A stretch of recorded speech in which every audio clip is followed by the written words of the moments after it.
Hi, good morning. You have tuned in to the Morning Blend here at LDCC, and today we have a special guest in the studio. We have Congresswoman Julia Letlow joining us to talk about WEP, all things WEP. Thank you for being here today. So excited to be with you, dear. Yes, I know we've wanted to do this for so long. I So know. thank you for having me on. Hey, thank you for being here, and we're going to talk just a few minutes about what just happened. Just a few minutes ago, we cut the ribbon on our medical science lab, in which you were very instrumental in securing funds for us to be able to even offer that program. And from what I understand, we already have students enrolled, and it doesn't even start until the fall. That is absolutely phenomenal. I tell you what, those are the best ribbon cuttings to come home to. Chancellor Esters has been a champion, came in my office not too long ago, sat down. We talked about what the needs are in Northeast Louisiana, where are the workforce shortages, and he mentioned teacher education and allied health. And so this dream was born. From there, he took it with his amazing team, with you They all, are. do all the hard work to get Man. those community projects applied for. Yes. And I have the really easy part of pushing it through before the committee.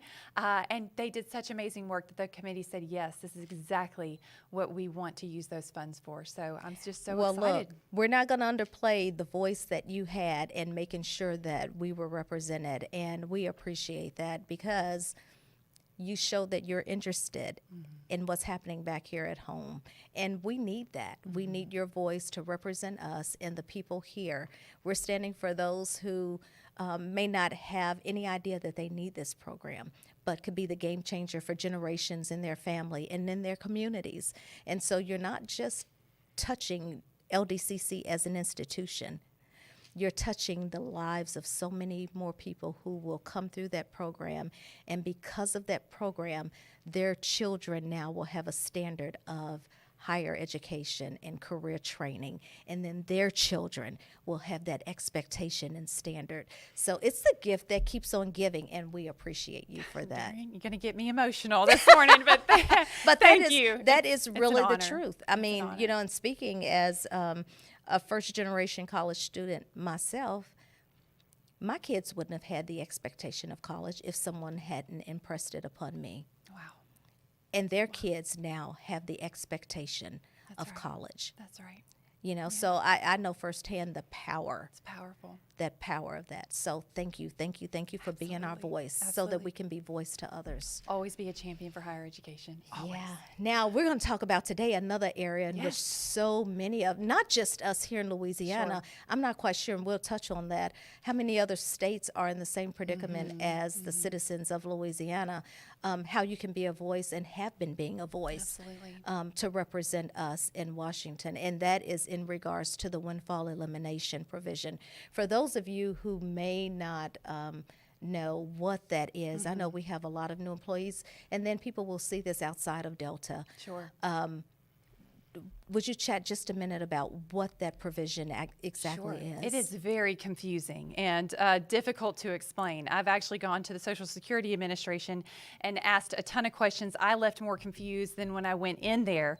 I went to the Congressional Research Office and asking them, how did this funding formula come about? Who implemented it?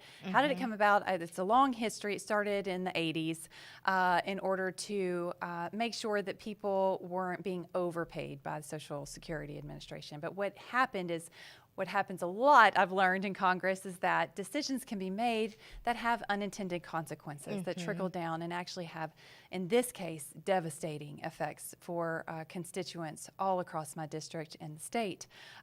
Probably, Darian, it is the number one issue I hear about from my constituents day in and day out. Thousands of phone calls, hundreds of letters, heart-wrenching letters that I hear. But back to your question about what exactly is the windfall elimination provision and the government pension offset. And so take, for example, if you were you were a public servant, or you worked for the state, or you were a teacher, you were a firefighter, let's go back even 20 years ago. You're a firefighter, bringing home 29,000 tops for your family. So you did the right thing. You went and found supplemental pay in the private sector. And so just because you did that, just because you were a public servant, you went into the private sector, you paid in all of your quarters to Social Security, but simply because you were a public servant, you go to retire and you do not receive your full benefits. It can be slashed up to 60%. Yeah. And a lot of public servants don't know this until they go to retire and receive their benefits. That is a travesty, even more abhorrent. This is personal to me. I receive a lot of communications. Carla Moreau from Bunkie, Louisiana, sent me a handwritten letter. She recently lost her husband to cancer at 60 years old because she served our communities as a public school teacher her entire career. She does not qualify to receive his survivor benefits, not one penny. Yeah. That's horrible. Yeah. That is a travesty. Yeah. And I hear these stories over and over again. And the funding formula will be different for someone here and not here. And it's just all over the place. And again, I go back to, can someone please explain it to me? When I went to the Congressional Research Office and they said, well, all we can tell you is that it's flawed. And I said, understood. Know that. What can I do to fix it? What can we do to fix it? Yeah. And they said, well, that's Congress's job. That's your job. And I said, great. I'm in Congress. What can we do to fix this? And people have been trying for 40 years. If it were easy, it would have already been done.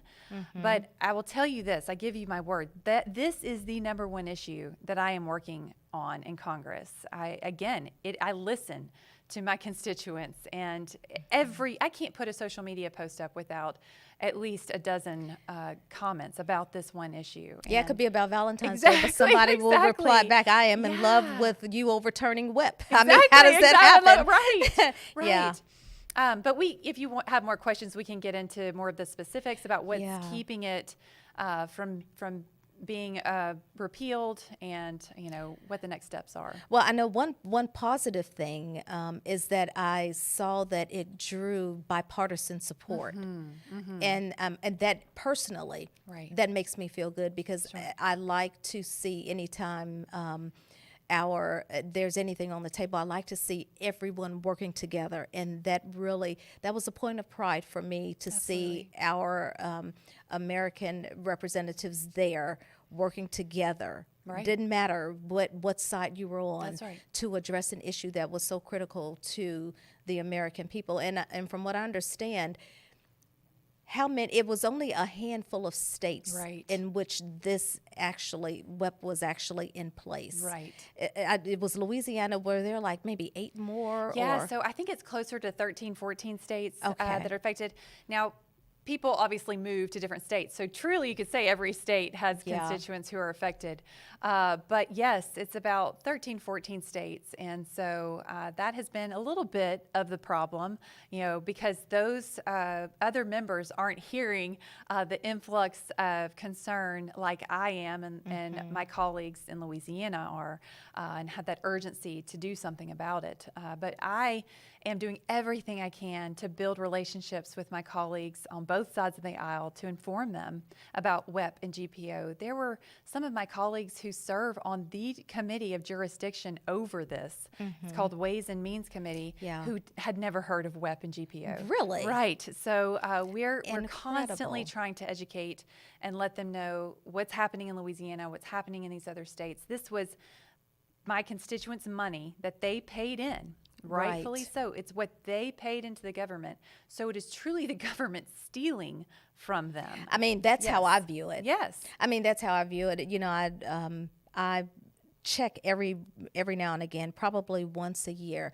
I'll go into the Social Security Administration and calculate if I retired, at this point, and then, to look to see how much monies would be pulled from my Social Security benefit.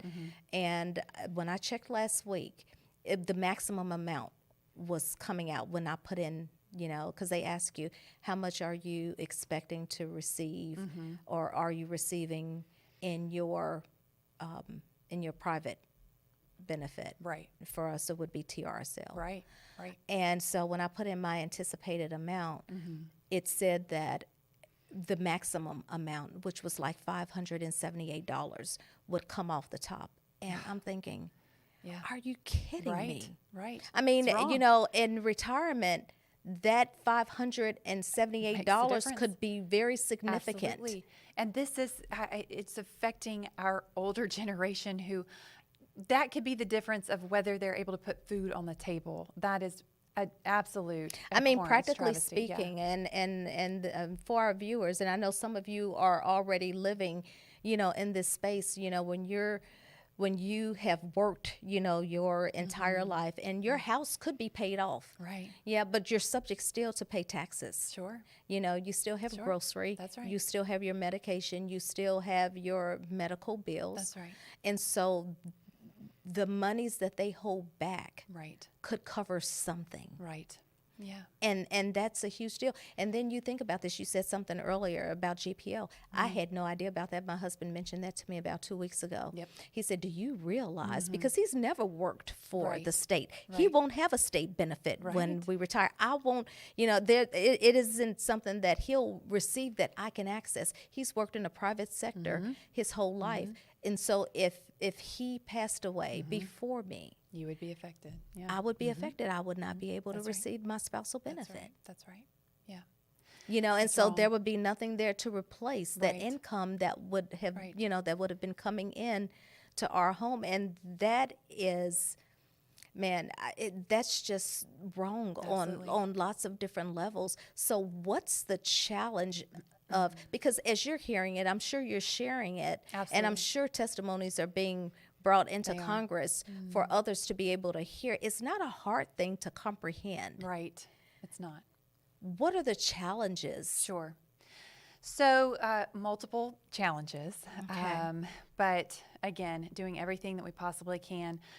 Congressman Garrett Graves, Congresswoman Abigail Spanberger, Republican, Democrat, are the authors for the bill. It's H.R. 82, which is the repeal WEP and GPO bill. It's a bill that has been, we've been trying to pass through every Congress.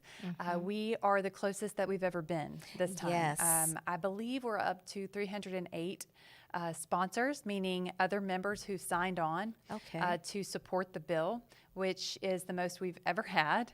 Wow. And if you think about it, there's only 435 members in Congress. So it would pass if everybody who put their name on the bill actually voted for it if it came to the House floor. Now, the structure that it needs to take is it needs to go through committee. And so again, the committee of jurisdiction is Ways and Means. Ways and Means, okay. And so it would go through the committee process. They would mark it up. They would make amendment changes to it, tweaks of that sort, give the committee its right to really have its first take with the bill before it comes to the House floor for a vote. I am really close with the chairman of Ways and Means. He is an incredible person. He is committed to taking some kind of action on WEP and GPO this Congress. And he actually yes. came down to Baton Rouge and had a public hearing. I saw Yes. that. I saw the recording of that, and I Yes. saw that you were there, and I Yes. was really moved by the people's testimonies, Right. of how they had been affected by Right. that. So for the first time, we have leadership. We have people who are committed to trying to fix it. I think there's always going to be pushback because the number to fix it is really high. Yeah. But it still doesn't make. There's still a moral question here. This Exactly. is right. This is a question between right and wrong. Exactly. This was money that people paid in that is rightfully theirs, and it's not like this is going to billionaires. This is going to Exactly. people don't go into teaching for the money or for, you go into it because it's a calling Yeah. to serve. And why should we penalize those? And then add on top of that what it's doing for recruitment into these fields. Oh, yeah. When people learn about this. If we yeah. don't fix this soon, we're going to have a true crisis on our hands. We already do.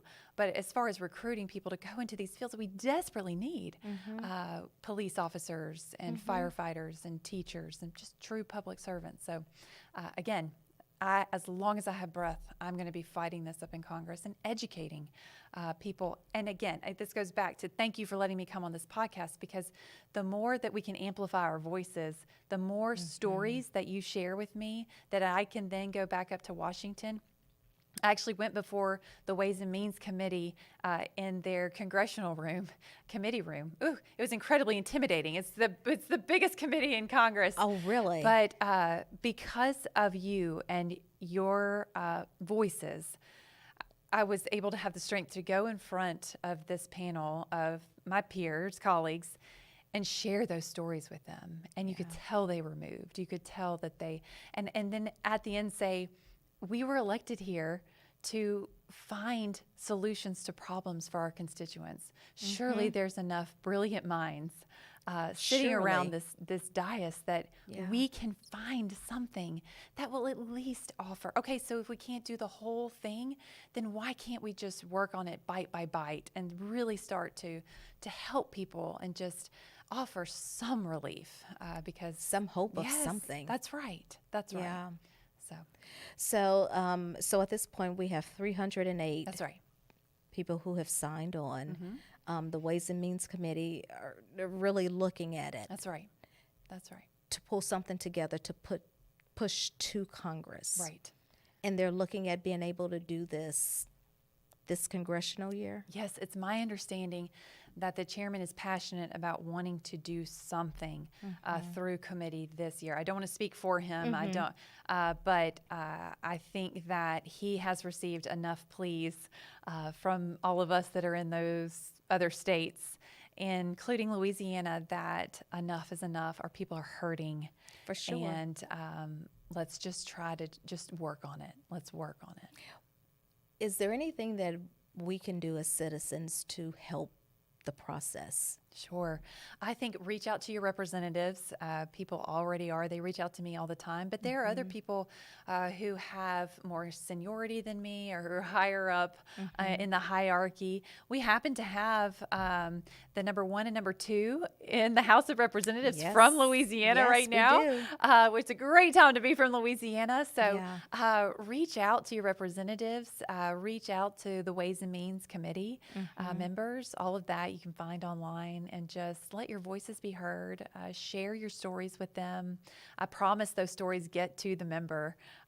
It may go through staff first, but the emails and the calls, and I listen to all of it. I read all of it. I want to know, and I know my colleagues, there's some amazing, amazing people up in D.C. just trying to do the best job that they can. And so reach out to them. I know they want to help. So Ways and Means and our representatives. That's right. That's right. Good deal. Good deal. I'm trying to think. Outside of what we've talked about, is there anything else that we need to know in regards to WEP and GPL? Yeah, just to be on top of it, do exactly what you're doing, making sure that it doesn't come as a surprise whenever you go to retire.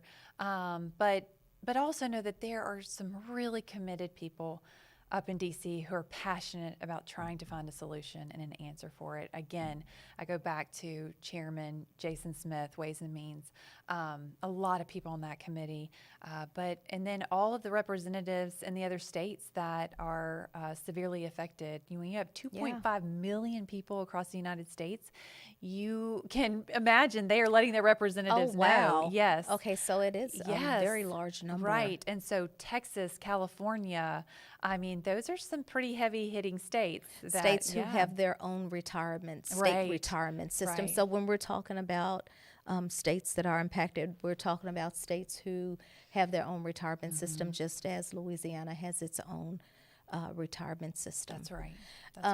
So how can we follow the progress Sure. of what's happening? And can you repeat that bill again? Yeah, it's HR 82. HR 82. HR 82. So how can we follow the progress of HR 82? You can follow the progress. Just type it in Google. You can track where that bill is. I also have an updated newsletter that I send out that usually always talks about WEP and GPO where we are, but I also have a landing page on my website, letlow.house.gov. That you can go there. We're always updating whenever we have forward traction concerning WEP and GPO, because I know it's on the hearts and minds of so many of my constituents. And I really want to make sure everybody's updated with the latest information. Letlow. Letlow.house.gov. Letlow.house.gov. Okay. And from there, people can access or they can access the sign up for your website. They can for your sign up for the newsletter. newsletter, and they can also find the landing page that has the information about WEP and GPO.